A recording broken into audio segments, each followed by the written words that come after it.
Et si la clé de la richesse ne se trouvait pas dans un portefeuille, mais en nous? C'est l'idée un peu folle de James Allen, une philosophie qui nous dit de regarder à l'intérieur de nous-mêmes.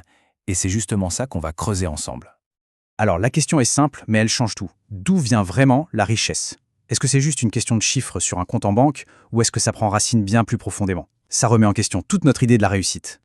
Et voilà, la phrase qui résume tout, c'est le cœur de la pensée de James Allen. L'idée, c'est que notre monde extérieur, c'est tout simplement le miroir de notre monde intérieur. Ce n'est pas une question de chance ou de malchance, non, ça veut dire qu'on est les architectes de notre propre réalité. Ok, mais concrètement, ça veut dire quoi? Comment ça marche?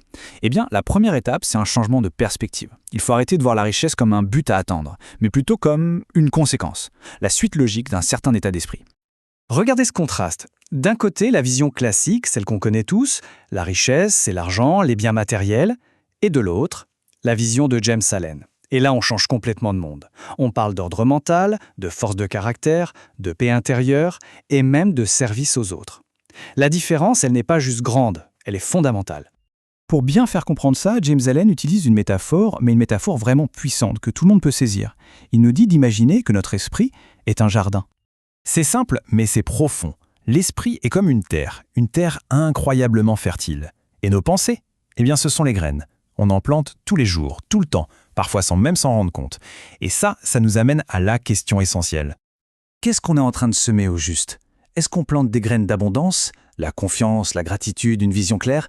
Ou est-ce qu'on laisse pousser les mauvaises herbes, le doute, la peur, le sentiment de manque? Parce que le jardin, lui, il ne fait pas de différence. Il fait pousser ce qu'on lui donne. C'est aussi simple et implacable que ça.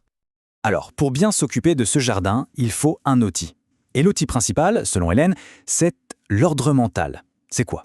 C'est un esprit qui est clair, organisé, focalisé.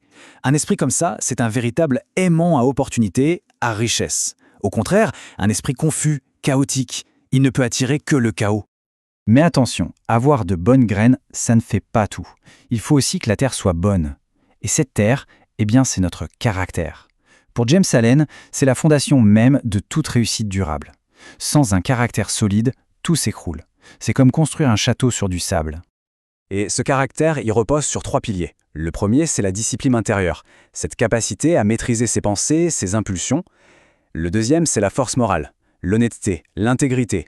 C'est la base de la confiance, et sans confiance, rien ne se construit de solide. Et enfin, le troisième pilier, le calme intérieur. Savoir rester centré, lucide, même quand tout s'agite autour.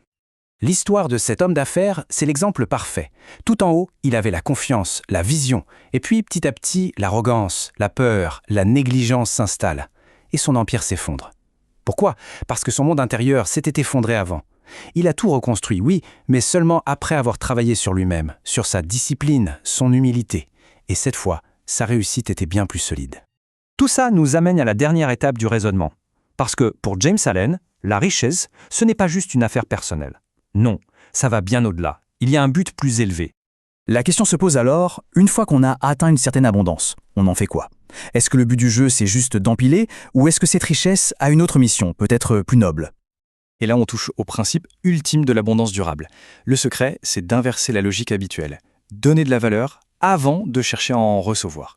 Se focaliser sur ce qu'on peut apporter aux autres, au monde. Parce que la vie, c'est un peu comme un écho, elle nous renvoie ce qu'on lui envoie. Donc la richesse la plus grande, ce n'est pas celle qu'on garde pour soi bien au chaud, c'est celle qui circule, celle qu'on partage, celle qu'on met au service des autres. Et le paradoxe, c'est qu'en la partageant, on ne la perd pas, on la multiplie. Donc si on devait résumer tout ça en une formule, ce serait celle-ci. Ça commence par la mentalité, les fameuses graines qu'on plante. Ça construit ensuite le caractère. Ce caractère nous pousse à agir de la bonne manière. Et ces actions, au final, se transforment en service. Voilà le cycle complet de la vraie richesse. Finalement, la vraie question à se poser est là. Au-delà du compte en banque, au-delà des possessions, quel type de richesse est-on vraiment en train de bâtir? Une richesse qui a du sens, qui apporte une paix profonde et qui laisse une trace positive. Et c'est peut-être ça la clé de tout.